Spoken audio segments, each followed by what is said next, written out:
Olá pessoal, mais um vídeo no canal, vídeo de pós-jogo, pós-goleada, pós-amasso do Flamengo em cima do Corinthians no Maracanã.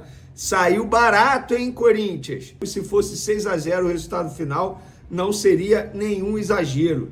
O Flamengo comeu a bola sob o comando de Arrascaeta e Pedro, os dois melhores em campo. Mas se eu tivesse que escolher o melhor em campo, e o setor defensivo do Flamengo foi bem, nossa, eu tenho tanta coisa para falar e elogiar o Flamengo na partida de hoje contra o Corinthians, que eu não sei nem por onde começar. Vamos para as informações. Eu vou começar bem pelo começo mesmo. A escalação do Flamengo para pegar o Corinthians. Uma análise. Esse, para mim, é o time quase ideal. Rossi no gol, Wesley na lateral direita, Léo Ortiz, Léo Pereira, a dupla de zaga. Começou Ayrton Lucas por conta da ausência do Alexandre, mas no meu time ideal seria o Alexandre. Eric Pulgar, De La Cruz, Arrascaeta, Gerson, Everton, Cebolinha no ataque, é isso mesmo. Eu deixaria o Bruno Henrique no banco de reservas, eu acho que ele está caindo de produção, mas aí é um achismo, mas coincidências à parte, desde quando veio à tona a polêmica envolvendo a situação fora de campo, ele caiu de produção, e o Pedro no ataque sendo titular. Esse para mim seria o time ideal com o Alexandre na vaga do Ayrton Lucas. E aí veio a escalação. Muita gente questionando, será que o Pedro vai aguentar? A gente vai falar sobre isso. Flamengo começando muito bem a partida, em todos os sentidos. Saída de bola perfeita com a dupla Léo Ortiz e Léo Pereira, que hoje eu considero a melhor dupla de zaga do futebol brasileiro. O Rossi participando bastante também na saída com os pés. O Wesley, chovendo molhado, elogiar a partida do Wesley, fez uma baita partida, sendo importante no setor defensivo, dando conta da marcação e sendo muito importante no ataque. É um jogador que é peça crucial no estilo de jogo do técnico Felipe Luiz. Ele utiliza muito o lado direito com o Gerson e o Wesley. E os dois trabalham em sintonia, não só dentro de campo e fora de campo, eles também são bem amigos. O Ayrton Lucas voltou a fazer uma partida muito boa. Na verdade, eu seria incoerente se eu falasse muito boa, voltou a fazer uma partida muito boa. Hoje ele foi muito bem. No último jogo eu não considero que ele tenha ido muito bem. Ele foi melhor do que no jogo anterior. E ele está crescendo de produção. Ou seja, essa sequência de jogos do Alexandre fora foi importante para o Ayrton Lucas retomar a confiança. Não aquele bom futebol que o fez ir para a seleção brasileira. Mas contra o Corinthians, ele foi muito bem. Gostei da partida dele. Ajudou na defesa, ajudou no ataque. Foi muito bem o Ayrton Lucas. Eric Pulgar, nossa senhora. O que vem jogando o Eric Pulgar, a partida que ele fez hoje, é um absurdo. É um absurdo, no bom sentido, obviamente. Gente, teve um passe que ele deu no segundo tempo pro Arrascaeta, que foi nojento.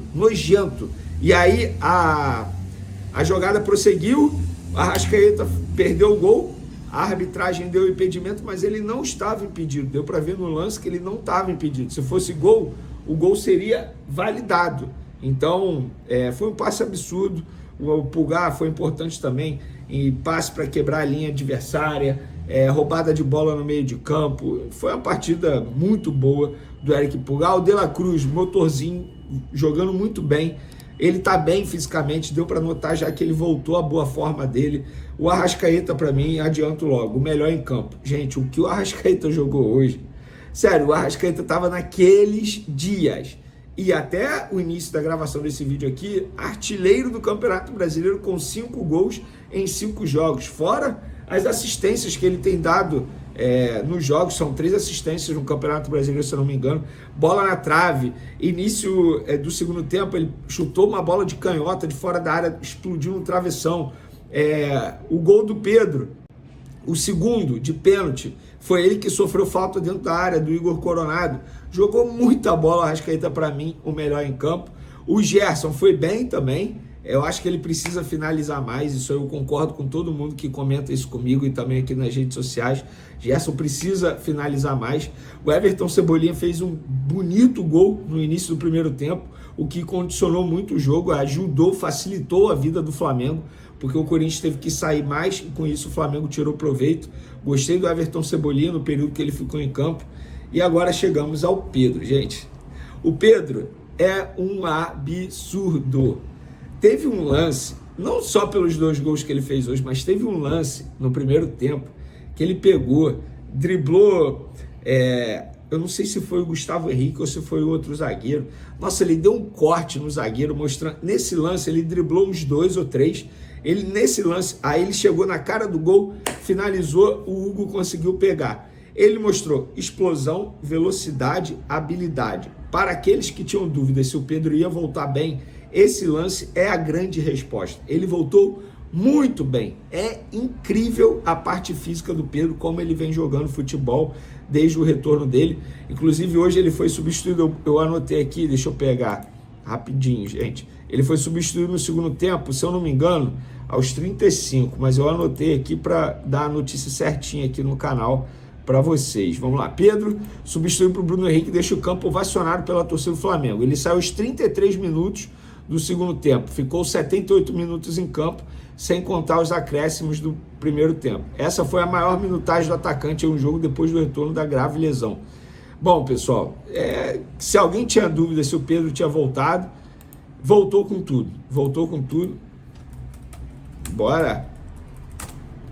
Voltou com tudo. E aí, no segundo tempo, a substituição que o Felipe Luiz fez deu ainda mais fôlego. O Bruno Henrique entrando bem, Luiz Araújo entrando muito bem.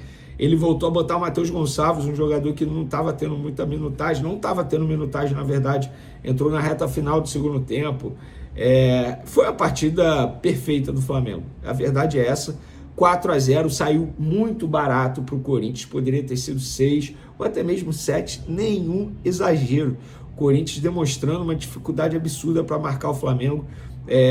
O setor defensivo do Corinthians perdidinho. O Dorival Júnior, futuro novo treinador, porque ele ainda não foi anunciado, estava no Maracanã assistindo em um dos camarotes, deve ter percebido que ele vai ter muito trabalho para ajeitar essa equipe. Até porque o Memphis, ele foi substituído aos 31 minutos do primeiro tempo, com um problema físico ali. É o principal jogador do Corinthians, ele foi substituído, o Corinthians perdeu a sua principal peça do setor ofensivo. Então, mais uma partida muito boa do Flamengo. Acho que é uma espécie de cala-boca para aqueles que duvidavam do Felipe Luiz, se de fato o Felipe Luiz é um bom treinador. Gente, ele é bom treinador. Ele é bom treinador.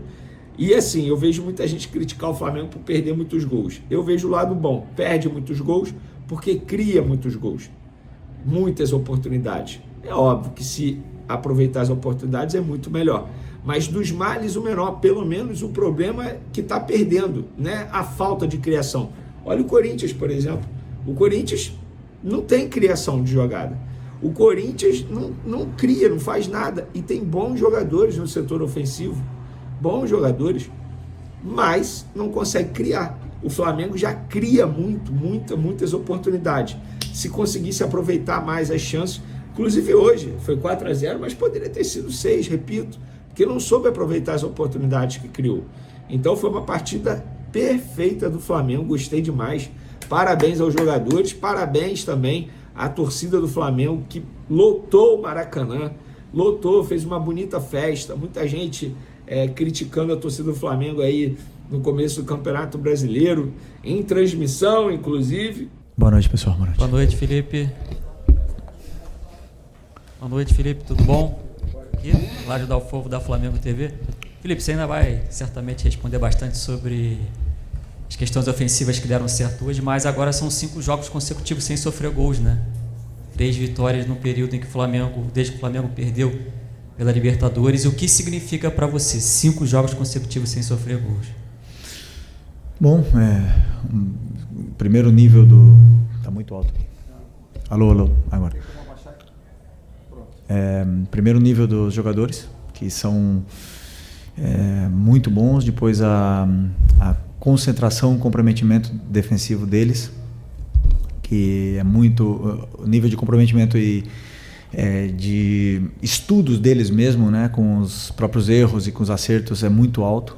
Eles mesmos se cobram, eles mesmos vêm perguntar para mim o que poderia ter feito em tal jogada, como poderia ter solucionado. Então esses debates ajudam muito a fase defensiva, e eu penso que uma equipe que um ataque ganha jogos, mas a defesa ganha campeonatos. Sempre penso isso e dou um valor muito importante para a fase defensiva da equipe. Isso não quer dizer que é a última linha, quer dizer que são os 11, né, que jogam, que são importantes na fase defensiva e todos têm que participar e tem a sua função também defensivamente. Está muito alto ainda, não tem como baixar? Um pouquinho. Alô, tá bom, vamos embora. Alô, tá bom. Uhum. Pode? Felipe, boa noite, Gabriel Reis, Placar TV e Paparazzo Rubro-Negro. Queria te perguntar sobre o desempenho do Ayrton Lucas. A gente percebeu ele fazendo uma grande partida, não só hoje, já vem melhorando, e eu percebi um detalhe. Ele muito bem na jogada defensiva aérea, né? E era uma pequena deficiência que a gente percebia que algumas jogadas aconteciam, e a gente percebe algumas coisas que já dá para ver que tem ali bastante do seu trabalho, como, por exemplo, o Pulgar, o De La Cruz, que não podiam tomar cartão amarelo e não tomaram cartão amarelo. E uma partida também, gostaria que você falasse sobre essa partida que o Pulgar fez hoje, né? Acho que o time inteiro foi muito bem, mas a partida do Pulgar foi impressionante. Bom, a partida do Ayrton, mais uma vez, foi muito, muito completa, muito boa, muito sólida. Esse ponto que você citou sobre a fase da defesa da área é uma coisa que ele mesmo se cobrava, porque a torcida... na torcida, né? Senão todo mundo meio que pegava no pé dele, mas muito, eu falei para ele, né? Ele tem que ter as ideias claras dentro da área, quem que são as prioridades para ele defender, não dá para defender tudo. O lateral sempre fica sobrecarregado e ele gosta de treinar, perguntar e melhorar. Então nesse ponto aí, mérito é dele. E segundo, existem jogadores que crescem com determinados tipos de estruturas diferentes, né? A gente olha para o Ayrton, ele teve uma fase incrível aqui com o Vitor Pereira, na qual com o corredor aberto, mas eu acredito que para recuperar a melhor versão dele fosse juntar e diminuir as relações e fazer ele ter mais linhas de passe para poder simplificar um pouco o jogo dele, e ele veio se sentindo melhor.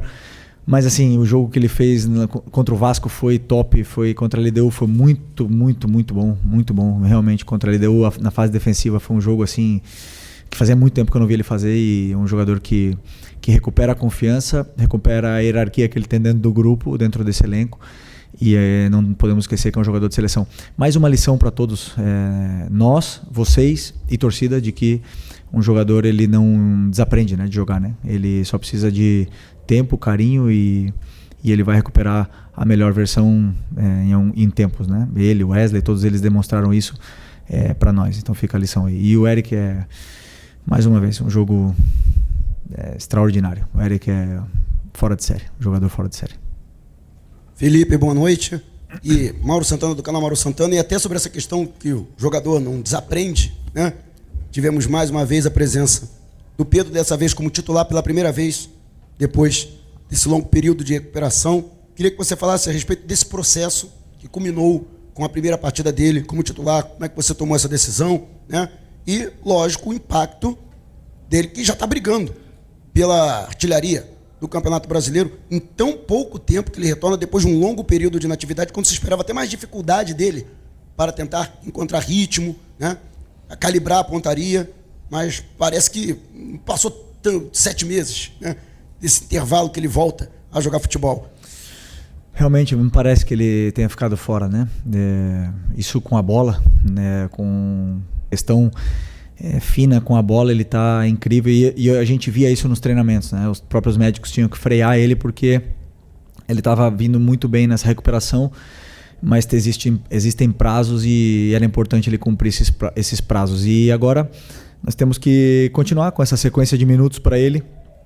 É um jogador muito determinante, muito diferente nas áreas, na área. Ele faz a diferença, um cara que é decisivo, e eu acredito que venha a potencializar ainda mais o nosso ataque.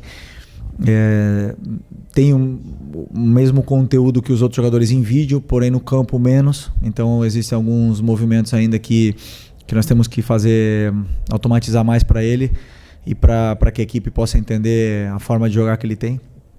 E eu não tenho dúvida que ele vai elevar mais ainda o nível do nosso ataque, que está muito forte. Então fico muito feliz pela partida dele, e agora vamos recuperar mais essa parte física. Ele mesmo sabe que fisicamente não está a 100%, mas conseguiu ser titular hoje, conseguiu fazer um jogo muito bom, muito, muito bom, e vamos esperar que ele siga nessa evolução aí, porque é um jogador de Copa do Mundo, né? Todo mundo sabe. Felipe, boa noite. Rodrigo Cerqueira, Grupo Globo. Ainda em cima dessa questão do ataque, hoje você começou com Pedro e Cebolinha, que ano passado era a dupla tida como titular, em um dos grandes momentos do Flamengo no ano, e os dois se machucaram, ficaram um período fora. O Pedro, uma lesão mais grave, o Cebolinha, menos tempo, mas enfim. Qual o ganho que você tem nessa questão de elenco e ofensivo, você poder contar com eles dois, que parece que mesmo o primeiro jogo deles juntos esse ano como titulares, mas parece que eles já estavam jogando juntos, enfim, é uma sintonia muito fina entre eles, né? Sim, a escolha pelo Cebolinha hoje foi pelo plano de jogo, pelo que eu imaginei que pudesse acontecer com a equipe do Corinthians na fase defensiva deles. Então, onde estariam as vantagens, e imaginei que um jogo seria melhor para o Cebolinha antes que de outro companheiro, né? Então, ele tem essa relação socioafetiva com o Pedro, que é muito boa, mas também com a Arrascaeta, e eles se entendem muito bem, né? Então, muitas das vezes o Pedro gosta de fazer um jogo mais associativo, e ele é o cara que dá profundidade. Também o Michel faz muito bem isso aí, e é muito bom ter todos esses jogadores disponíveis, né? O Cebola vem de uma lesão muito grave, a lesão mais grave de todas no futebol, e também outro jogador que parece que não sentiu, né, todo esse tempo parado. Tem ainda que evoluir, temos coisas que trabalhar, que melhorar, mas é muito bom ter Cebola, Michael, Bruno, Luiz, Plata, todos podem jogar nesse lado do campo, até mesmo o Matheus Gonçalves pode jogar aí, e é importante que eles se sintam confortáveis dentro do campo. Boa noite, Felipe. Pedro Ramos, da Sintonia Esportiva. Parabéns pela vitória e pela goleada de hoje. Eu queria falar sobre o Hugo Souza, o goleiro do Corinthians, que teve a oportunidade de jogar contigo também aqui no Flamengo, e apesar de estar fazendo uma boa temporada, numa carreira sendo elevada, teve seu nome gritado pela torcida do Flamengo hoje. Eu quero saber de você se você consegue ver algum paralelo com o Hugo Souza e o Matheus Cunha, porque é o goleiro que veio revelado do Flamengo, está no banco de reservas. Se você acredita que é necessário que ele saia do Flamengo, ganhe casca, para voltar e consiga talvez desempenhar um futebol com mais constância. Obrigado. Bom, o Hugo, eu já falei sobre ele em outras entrevistas, né? É um amigo que eu tenho, um ex-companheiro aí durante alguns anos. E é um cara com um potencial muito grande e muito corajoso, né? Porque ele decidiu sair, também era o momento dele sair. Aqui as portas, a situação dele estava bem complicada realmente, as portas estavam se fechando, e ele teve muita coragem de ir para Portugal, num clube de menor expressão, para poder mostrar o futebol. E aí eu acho que ao sair desse contexto do Rio de Janeiro, para ele foi muito bom, e hoje ele é o goleiro que ele é. A falha que ele teve não quer dizer nada, até mesmo pelo respeito que ele tem com a torcida do Corinthians, com grandes atuações, e hoje fez também grandes defesas. Então é um goleiro que o mérito é dele, né? Conquistou tudo, conquistou sozinho. E o Matheus foi titular do Flamengo, é um cara que é muito confiável, confio nele, vai jogar na quinta-feira, e não tenho dúvida que se precisar, como vou precisar em alguns momentos do ano, eu sei que eu posso contar com ele de olhos fechados, né? Então, não sei sobre sair ou não sair. Hoje o Rossi está sendo titular, está desempenhando um grande trabalho também. Para mim, o principal do goleiro é debaixo da trave com as mãos, e ele está fazendo bem, e depois com os pés também nos dá muito a equipe. E os dois goleiros têm essa briga saudável entre eles, e hoje por hoje estou optando pelo Rossi, mas eu sei que se precisar eu posso contar com o Matheus. Até mesmo quando eu cheguei aqui na Copa, ele era o titular e o time estava classificado até a semifinal. Felipe, boa noite. Natália Brasil aqui, Rádio Roquete Pinto. O Flamengo teve a goleada contra o Juventude, 6-0, depois teve 2 empates sem gols, e hoje voltou a ter um placar muito elástico, 4-0. A gente já ouviu, né, tanto da torcida quanto da imprensa, comentários a respeito da dificuldade do Flamengo em alguns momentos em fazer gol, mas a gente viu recentemente 2 grandes goleadas. O que você acha que pode estar acontecendo? Algum posicionamento tático da sua escolha? O que você acha que pode estar tendo essas oscilações entre uma goleada e jogos onde o Flamengo não conseguiu marcar? Bom, primeiro, se você olhar a tabela da Europa, nem o Barcelona nem o Paris fazem gol todos os jogos, e muitas vezes eles também perdem gols, e daí a gente olha, de repente eles fazem 4, fazem 5. Não vamos fazer gol todos os jogos, isso é uma coisa evidente. O problema é que aqui no Flamengo, eu conheço bem esse clube, já estou aqui há 6 anos, quando não se conseguem as coisas, ou quando, por exemplo, empatamos o jogo contra o Vasco, não fizemos gols, criamos várias chances, não fizemos o gol, então a torcida, ou então o pessoal aí, os analistas de YouTube, de Twitter, temos que achar um culpado. Então a gente começa a analisar, eles começam a analisar, ver quem é o culpado. Então, o culpado é que o Gerson está jogando no ataque. O culpado é o Bruno Henrique no ataque. Ou o Michael. Não, o Michael não pode jogar mais. E fazem a cruz nos jogadores e começam a decidir pelo torcedor. E o torcedor consome isso. E o que eu quero aqui pedir pro torcedor, não gosto de dar recados, é que não consumam o que eles falam. Eu também analiso minha equipe, eu também sei o que a gente pode melhorar.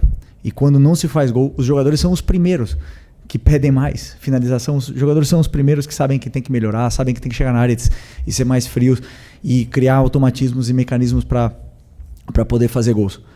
Mas esse time aqui já deu muitas alegrias e é o time mais goleador do Brasil em 2025. E um dos menos goleados. Então, eu sei o que eu estou fazendo. Eu acredito muito na minha ideia, no que é a minha ideia de jogo. Sei o caminho que traço para chegar até o gol do adversário. Dou o plano para eles. E tem dias que eles vão fazer gols. Tem dias que vai chutar 2 e vão fazer 2 e vai ficar 2-0. E tem dias que vão chutar 20 e infelizmente a bola não vai entrar. Isso acontece porque o adversário também joga. Se o orçamento, né, fosse solução, a gente entrasse com 15 em campo, mas não é assim, entra com 11, muito bons, entramos com os melhores 11 da América no campo, mas o adversário também joga, também tem suas armas, também sabe anular, senão o único time seria campeão todos os anos e o futebol é tão complexo por causa disso. Então, o mesmo torcedor que me pede, ou mesmo jornalista que me pede para botar o Gerson de volante, é o que me pede para botar o Nico de meia. Então, deixa comigo. Quem vai errar sou eu, quem vai acertar às vezes sou eu, e deixa que esse é meu trabalho. Okay? Boa noite, Felipe. Léo José do Coluna do Fla. Ainda na questão individual, a gente vê o Matheus Gonçalves entrando agora, né, nesse segundo tempo, e numa entrevista coletiva no começo do ano você tinha dito que o Matheus Gonçalves ele é visto como um jogador de beirada, e por conta disso ele não vinha tendo tantas oportunidades. Só que no Mundial do ano passado, na final contra o Olympiacos, você colocou ele mais centralizado, né, como meia, encostando ali na grande área. O que eu nessa percepção do futebol do Matheus Gonçalves, do ano passado, jogando mais centralizado, e nesse ano você enxerga ele mais como ponta?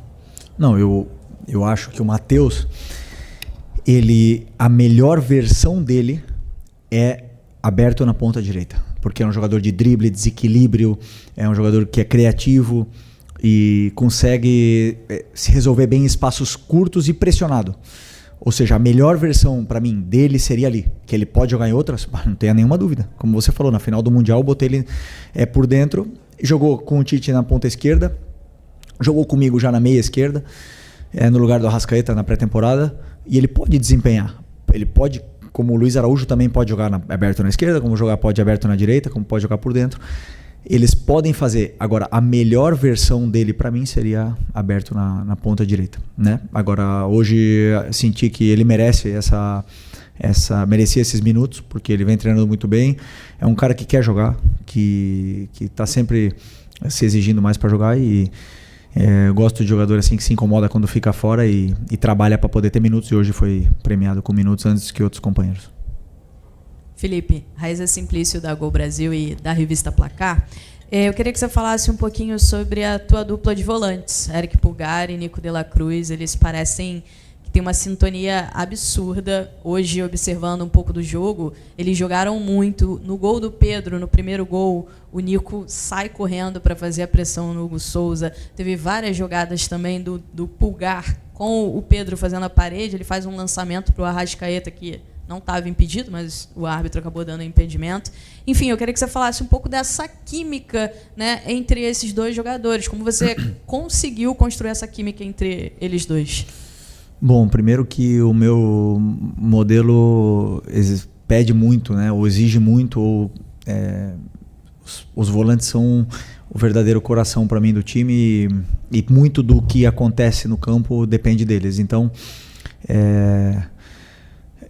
os 4 volantes mais o Gerson, quinto, são os jogadores que podem jogar aí, e todos eles têm tido muito bom desempenho. Por exemplo, para mim o Everton Araújo foi muito bem contra a LDU, o Alan foi muito bem contra o Juventude, entrou muito bem contra o Vasco.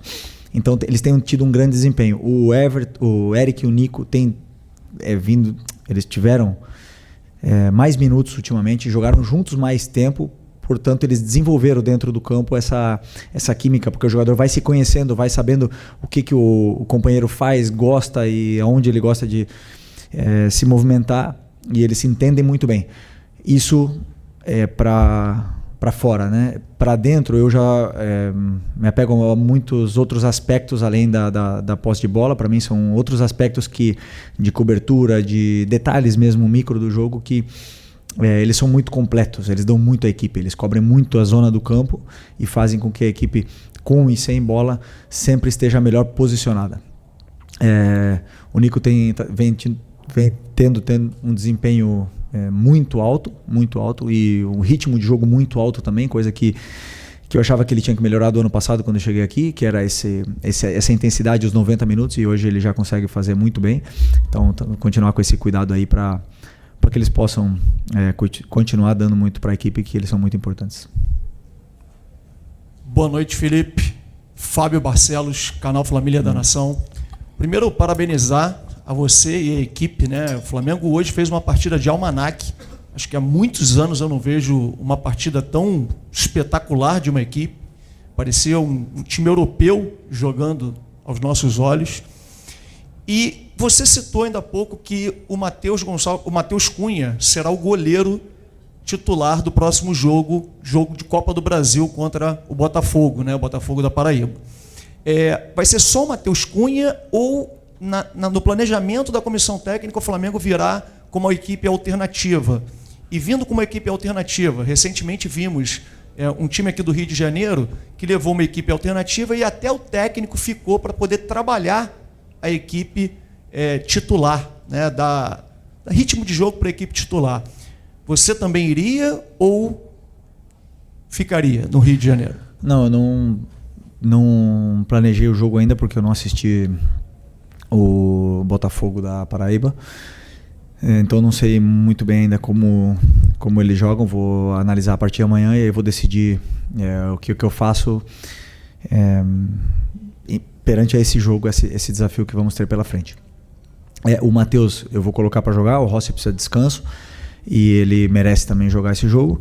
E os outros eu vou ver ainda, né? Tem outros jogadores que também merecem jogar, tem outros jogadores que têm que descansar, que estão numa sequência muito grande de jogos, mas com certeza eu vou né, para esse jogo, porque é muito importante para a gente também essa vitória na Copa do Brasil. Nada. Oi, Felipe, Sérgio Lobo. Um pouquinho do que o colega perguntou relacionado ao primeiro tempo do teu time, que eu acho que o jogo ficou definido ali, uma atuação extraordinária do teu time, com uma pequena oscilação entre o primeiro e o segundo gol. Teve ali uma oscilação, o Corinthians deu o único chute ao gol, foi a defesa do Rossi. E aí eu já vi você falando aqui em algumas entrevistas coletivas que você, primeiro, tem que vencer o jogo e depois, se possível, dar espetáculo. E o time saiu ovacionado pela torcida, esses 60 e tantos mil espectadores aqui do Maracanã, pelo menos 60 mil, ovacionaram a tua equipe quando desceu. É mais ou menos isso que você quer? O nível de atuação do primeiro tempo, com, se possível, dar a atuação, digamos, de gala que o time teve, fazendo 3-0? O treinador sempre espera uma atuação de gala, um time concentrado, um time que domine, que seja pressionante, que faça gols. A gente sempre espera isso. Quando eu deito no travesseiro um dia antes do jogo, eu penso, poxa, tomara que amanhã seja a melhor atuação da nossa equipe, né? Sempre almejo isso e preparo isso. Sempre brinco com o meu auxiliar que até agora na prancheta eu ganhei todos os jogos, né? Sempre. Eu nunca perdi um jogo na prancheta. O problema é que no campo o adversário joga, as fichas se mexem e não é tão simples assim. Eu vou te falar uma coisa, eu acho que o nosso primeiro tempo hoje a gente foi muito efetivo, feliz, jogamos muito bem, é verdade. O Corinthians teve méritos nesse pequeno momento de oscilação que você fala. Foi mérito do adversário, que tem muita qualidade para sair da nossa pressão. Teve algum desajuste da parte do treinador para os jogadores na hora de pressionar, que a gente tentou corrigir logo no primeiro tempo e conseguimos voltar para o jogo. Mas o nível de atuação do Vasco no primeiro tempo e esse foi muito parecido. Só que contra o Vasco a bola não entrou nas chances que a gente teve.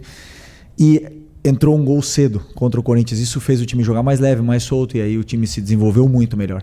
Então o gol e o resultado, eles fazem muita... ele tem muita influência na parte do mental dos jogadores, na parte mental da torcida e tudo mais. Eu, como treinador, tenho que separar o resultado e ver o que foi feito de certo do que foi feito de errado e continuar evoluindo a equipe. E o resultado não pode me enganar nunca. E como eu falo para vocês, não me engana. Mas eu estou muito feliz, claro, com o que eu vi hoje no campo e espero que possa se repetir mais vezes. Felipe, tudo bem? Rafael Borghetti, repórter do canal Fla Voz. Queria voltar um pouco na sua análise do Cebolinha, que eu concordo com você que ele também fez uma partida muito boa, fez o gol também, mas queria também destacar a entrada do Luiz Araújo, né? Que você no primeiro tempo tem o Cebolinha, um jogador mais agudo e tudo mais, mas com o Luiz Araújo também podendo fazer essa função, hoje parecia que ele entrou tentando cadenciar um pouco mais o jogo, controlar um pouco mais a posse de bola ali, deixar o meio campo mais povoado.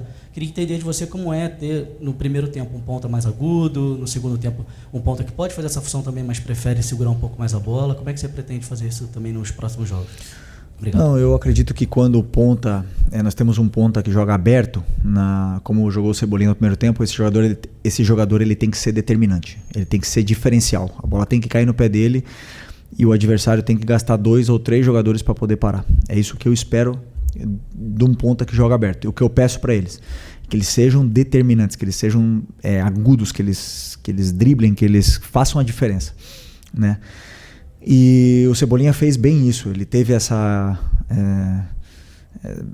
ousadia, ele conseguiu ir para cima, ele causou uma certa dificuldade pro lado direito do Corinthians, e com a ultrapassagem do Ayrton melhorou e ajudou ainda mais. Aliás, o gol começa com uma ultrapassagem do Ayrton, ele leva a marcação, libera o Cebolinha acaba finalizando e fazendo o gol. Então, para mim, são muito, muito importantes esses jogadores que são determinantes e decisivos, determinantes nesse 1 contra 1. E do Luiz Araújo. E bom, no segundo tempo eu coloquei o Luiz, porque o Luiz também é esse jogador que tem gol, tem assistência, tem um cruzamento com o pé natural, né? É diferente, então imaginei umas situações diferentes com o Luiz ali, além de que o Luiz treina muito bem e está entrando sempre muito bem, é um jogador muito, muito importante, então achei que ele fosse importante ele ter esses minutos aí, e foi importante para a equipe também. Felipe, boa noite. O companheiro aqui acabou até entrando um pouquinho nesse tema. Eu queria, por mais mal-humorado que pareça, queria falar um pouquinho sobre aquele período entre talvez os 15 minutos e o segundo gol do Flamengo. O que, na verdade, você tira daquele momento? Assim, você enxergou algum movimento do Corinthians? Não sei se me pareceu um período que o Carrilho mudou um pouquinho o lugar onde ele pegava a bola, onde ele se posicionava. Mas também, principalmente, um momento em que a pressão ela não conseguia encaixar tanto e o Corinthians ficou mais confortável com a bola. Esse Flamengo parece ser muito melhor sempre que ele consegue pressionar o adversário, e até mais do que quando ele constrói de trás, embora ele construa bem de trás. Havia uma dúvida um tempo atrás, como será quando houver Pedro e Arrascaeta juntos para sustentar uma pressão? Você relaciona esse período a alguma coisa à presença desses dois, ao movimento do adversário, e você tem alguma dúvida que o time é capaz de manter jogos de muita pressão com os dois fazendo essa primeira pressão do time? Bom, não é a mesma coisa jogar com Pedro e Arrascaeta que com Bruno Henrique Plata e Michael, que são jogadores extremamente pressionantes, né? Então, isso, muitas das vezes, mesmo sem encaixar a pressão, jogadores pressionantes fazem e forçam o erro do adversário, porque eles não dão tempo para o adversário pensar e criar o jogo, ou se posicionar, né? Então, a característica do jogador, ele tem uma influência. Mas sobre esses minutos que você falou, foi uma mudança para mim desde o banco. Eu não assisti ainda o jogo, mas para mim foi uma mudança tática. O Memphis descia, formava um losango, o Romero abria, o Yuri do outro lado, e formava um losango no meio com Ranieri, Bidon, Carrillo e Memphis. E isso sobrecarregou nossos volantes. Então eu não estava conseguindo dar a informação, porque é um pouco mais complexo, porque eram muitos jogadores envolvidos na solução desse problema, e aí acabamos sofrendo um pouco sem a bola, né? Mas o nosso time sabe sofrer também. Temos uma última linha de 4 jogadores que sabem jogar alto, com coragem, e nesse período eles tiveram uma chance de gol num cruzamento, que é como os adversários tentam chegar contra a gente, a maioria, né? Por cruzamentos ou por contra-ataque. Então, é basicamente isso. Esse foi esse período aí curto que a gente conseguiu ajustar esse encaixe nesse losango do Corinthians, e aí eles já dificultaram novamente para poder jogar. Como também a sua companheira, acho que citou, o Nico, tem um papel muito importante nessa pressão, porque é um cara que é muito pressionante também, e aí tudo melhorou quando os encaixes se ajustaram e os jogadores conseguiram voltar até a bola, que é importante. Pelo primeiro jogo como titular, você imaginava que depois dessa lesão grave você voltaria, na sua primeira oportunidade como titular já marcaria gol, na primeira oportunidade também entrando em campo também faria gol, e seria agora um dos artilheiros ou perto disso do Campeonato Brasileiro? Como eu falei ali agora, né? Graças a Deus esse retorno tem sido muito bom, ainda está na fase inicial, como foi o meu 5º jogo ainda, buscando ainda o melhor nível físico, mas eu estava bem confiante, bem esperançoso de voltar bem por conta, né, do processo, respeitado cada fase, foi respeitado cada fase desse processo longo, então isso foi importante, foi fundamental para a minha volta também, e agradecer a comissão técnica, os companheiros que me ajudaram nesse processo também. Eu estava assim, esperançoso, mas claro, tem sido um início muito bom, eu espero manter esse nível junto com os companheiros também. Fala da assistência do segundo gol que você deu para a Arrascaeta, como é que foi a assistência? Jogada que o Felipe pede muito, né, um apoio frontal ali com a Arrasca, uma jogada coletiva, e onde eu pude fazer assistência, e ele teve um mérito da finalização ali também, e é o que a gente pede, né, o que o Felipe pede, um jogo curto, um jogo de troca de passe, e hoje sobressaiu isso aí. Pedro, você saiu logo depois do gol de pênalti, você saiu meio que mancando. Você sentiu o que ali naquele momento? Não, ali foi cãibra, né? Muito tempo sem jogar, bastante tempo. Hoje foi quase 70 minutos, se eu não me engano. Foi somente cãibra, tô bem, me sentindo bem, graças a Deus. A saúde está boa. Parabéns pela vitória. Nos últimos jogos houveram algumas críticas em relação à dificuldade que o Flamengo estava de fazer gol. Anteriormente tinha conseguido uma goleada contra o Juventude, hoje consegue mais, que pode ser considerado uma goleada também contra o Corinthians. O que você acha que, de certo, que estava sendo cobrado, que você concorda que deveria melhorar, e se já melhorou tudo, o que tem a melhorar ainda para os próximos jogos? Qual a visão de vocês de dentro do campo? Bom, de dentro, tanto do campo como do vestiário ali, o que a gente vem falando no dia a dia era focar na nossa performance, focar no que a gente controla, que é trabalhar as nossas dinâmicas dentro do campo, trabalhar o que a gente vem treinando durante a semana, colocar isso em prática, criar as oportunidades, que os gols vão aparecer. Lógico que em alguns momentos a fase não é tão boa, não é tão eficaz talvez para sair os gols, mas a gente sabe com a qualidade que tem os jogadores ali da frente, a maré ia virar em algum momento, né? Assim como virou contra o Juventude e hoje também, mas também vai encontrar jogos em que a bola não vai entrar e que o goleiro vai ser o melhor da partida, como foi contra o Vasco, e isso tem que ser dividido. Uma coisa é a gente não ter uma eficácia muito grande, e outra coisa é a gente não fazer um bom jogo. Acredito que contra o Vasco a gente fez um bom jogo, talvez tão bom quanto hoje. A diferença é que a gente foi mais eficaz hoje, e aí o jogo se condicionou pro nosso lado e a gente conseguiu dominar o jogo inteiro, né? Contra o Vasco não aconteceu, o goleiro foi o melhor. Lógico que a gente trabalha no dia a dia para essa eficácia aumentar e durante os treinos há essa cobrança, mas também o tempo às vezes vai mudando essa maré e as coisas vão acontecendo. Mais uma aqui para poder entrar outra. Pode? Não, pergunta então, eu vou então. Contra a LDU foi o Danilo, hoje foi o Léo Pereira ao lado. Como é que você vê esse rodízio aí no Flamengo? Como é que você está adaptado aí com essa dupla de zaga como troca? Cara, eu acho que a gente tem parece 3 talvez titulares ali, e ainda eu sempre faço questão de mencionar o João e o Cleiton, que são os outros zagueiros que são mais novos, talvez não tenham tanta oportunidade, mas durante os treinos se mostram muito preparados para também, se em algum momento precisar dar conta do recado. E a gente trabalha muito bem, trabalha muito junto ali, está sempre trocando ideia, eu, Danilo, Léo, e sempre buscando o melhor. E a competição acaba fazendo com que todo mundo esteja na ponta dos cascos, e o que o Felipe optar, se for eu e o Léo, o Danilo e o Léo, a gente tem que estar preparado para dar conta do recado e ajudar o Flamengo. A gente tem características parecidas, cada um impacta o jogo de uma forma diferente, mas todo mundo impacta para o melhor do Flamengo. Então, a competição está sendo boa para todo mundo crescer e só quem ganha com isso é o Flamengo. Valeu, galera. Obrigado. Valeu. Luiz Araújo, parabéns pelo resultado, pela vitória. Das últimas vezes que a gente viu você entrando ao longo do jogo, normalmente era na saída do Arrascaeta e hoje foi diferente, né? Foi um outro tipo de substituição.